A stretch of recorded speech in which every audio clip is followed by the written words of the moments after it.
Begin with, we have this concept of the people from other planets as little green men. Are they green from what you know? Are they all the same? Unfortunately, they're not so benevolent. A fucking alien.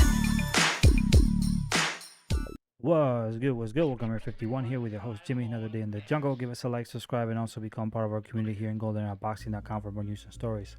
All right, let's get to this video. So apparently, Victor Conte has said some really interesting things about Errol Spence, and he sent out this tweet where it reads, "Errol Spence, please check your DM and let me see here and respond to the VADA 24/7 365 sponsorship offer made of 100% the annual fee. Terence Crawford has agreed to accept and participate if you're also willing. Please let me know either way. Much respect to both of you. Thank you in advance." So this is very interesting because just recently Errol Spence sent out a tweet where he said that he's tried everything to, he's tried everything. He said something like in that regard where it's like, it's just not working. I tried everything. Something like that.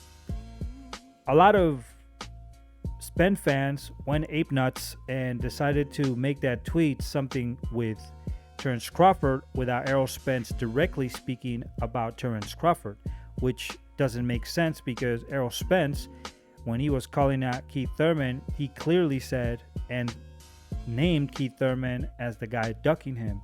But in this tweet, Errol Spence it just seemed like he was saying something about somebody, but he wasn't mentioning who.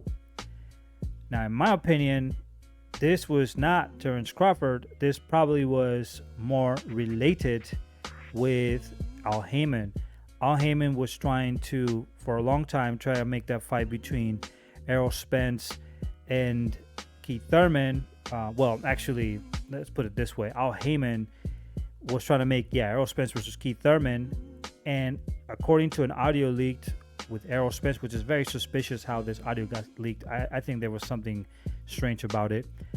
Errol Spence was saying that Al Haymon was trying to push him to fight Keith Thurman, which didn't make too much sense to me to start with, because Errol Spence had said apparently that he doesn't want to fight him. And if you look at the story of PBC and Terence Crawford, even Jaron Ennis did not want to take the fight with Terence Crawford. Apparently, Terence Crawford's team tried to say, okay, let's go ahead and try to make this fight happen because that would be a good fight. And Jaron Ennis' team said no. And also they said that they will have to speak through PBC and blah, blah, blah. So I don't know. Some jerky stuff that didn't work out for them. And this is something that Errol Spence has to respond to. Because what Conte is saying here is that Errol Spence, we are drug testing here, and Terence Crawford accepted VADA, which is a more strict way to test athletes than USADA, right? And this is going to be 24/7, which means that they can come any day to the gym and do some random testing. And he's basically saying, like, Crawford already accepted this, but you have not. So I send you emails and DMs and whatever to accept this. And Errol Spence has to respond to this because this is going to look real bad for him and his fans too. This is going to look real bad for his fans. And let me remind you that in different interviews, and you can look it online, you don't have to believe me, call me a Terence Crawford fan. Errol Spence had said that for this fight with Terence Crawford, at first he wanted 80-20. Then he lowballed Crawford to a 35-65, which I don't agree at all that should be the purse that Terence Crawford should obtain with Errol Spence. I believe this is a very good fight where they both can make money, but that's a lowball. But Terence Crawford ended up accepting the agreement. And then when he got the contract, as you know, we did an interview with Steven Nelson here where he explained everything. He is the director of Terence Crawford's gym. and he is good friends with Terence Crawford.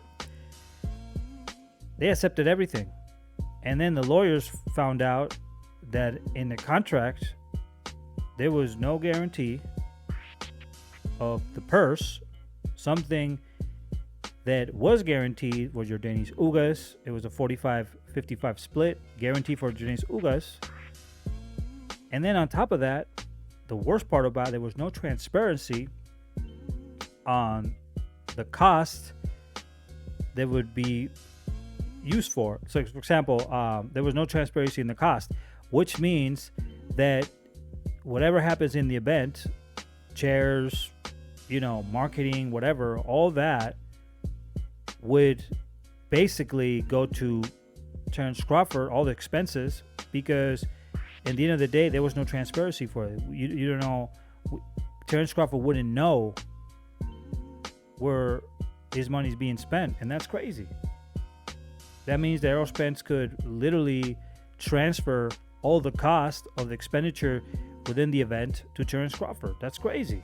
So that wouldn't make it 35%. That will make it less than 35%, because that's additional cost, plus what he needs to pay his teammates or whatever, his coach, all that stuff. So not a good deal. Not a good deal.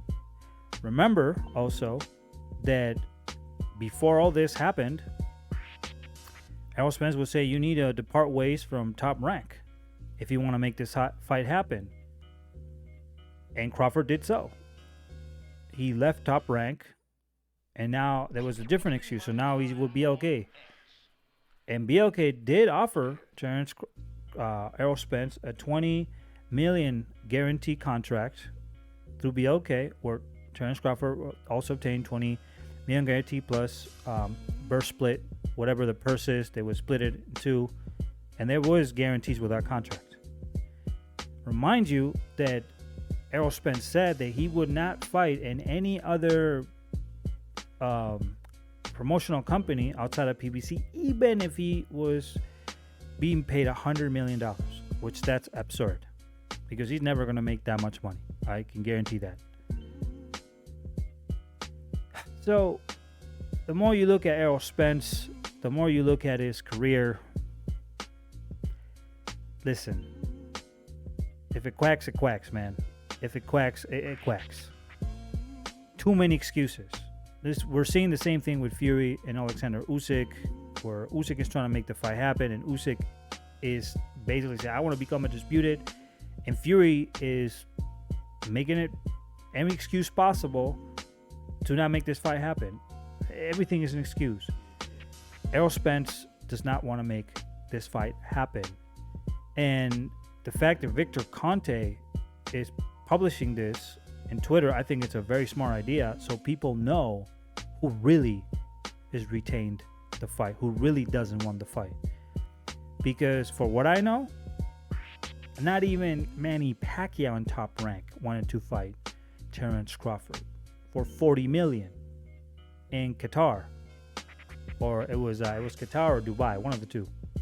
I remember that. Even Freddie Roach had said that it would be a bad idea to fight Terence Crawford. He would rather fight Errol Spence. Even when Errol Spence was going to fight Manny Pacquiao, which was out of his prime, the second fighter they had in line was Yordenis Ugas. It was not Terence Crawford. And this is something we'll see with PBC. PBC does not want to make that Terence Crawford fight, because I believe that Terence Crawford is going to beat all these fighters, but it's really the fighters who are not making this fight, because in the end of the day, they're the ones who have the final say. So Errol Spence must respond to this ASAP right now. He must respond to that immediately, because the more he leaves this notice unintended, it's going to get real bad for him and his fans, who, are already trying to make any excuse possible. So he gets away with ducking Terence Crawford. That's how I see it. So we'll see what happens. Give us a like, subscribe, become part of Golden Eye Boxing for news and stories, and we'll see you in the next video and to the next one. Peace out.